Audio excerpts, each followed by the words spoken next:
Jamunuja didn't want to have to take the time to rescue the human.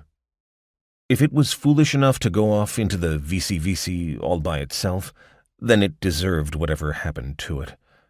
Kenkeruja had argued that it was their mullah to try to save the visitor, even if it was not spawned of the Sakuntala. As he was ranking chief of the local Nui clan, his opinion was listened to and respected. Jamunuja suspected that the much-admired High Chief Nanisitalk would also have argued vociferously against the decision to send him, but she was still in transit from an important meeting of fellow Hattas and was not present to countermand the directive. As for the war chief Aniolojat, he did not seem to care one way or the other where Jamunuja was sent. Not that the cunning Hatta Uikweru felt anything for the missing human either. All the war chief wanted, as usual, was to conserve clan energies for killing Deyzara. Perhaps it was Jamunuja's cheerless expression that caused the two Deyzara passing him on the walkway to edge as far away as they could without tumbling right over the flexible railing.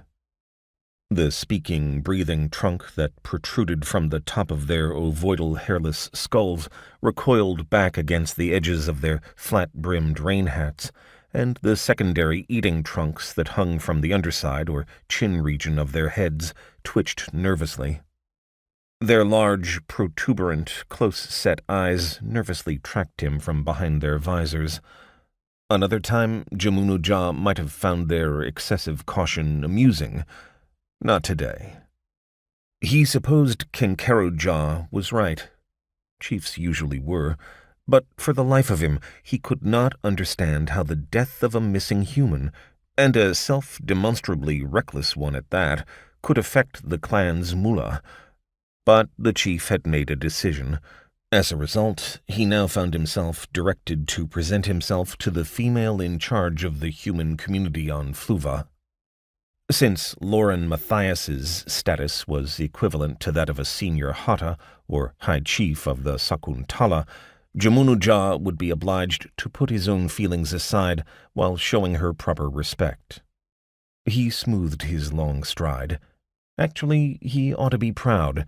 He had been selected as a representative of his people, the best that Taolao Town had to offer. But if given a choice, he would gladly have declined the honor.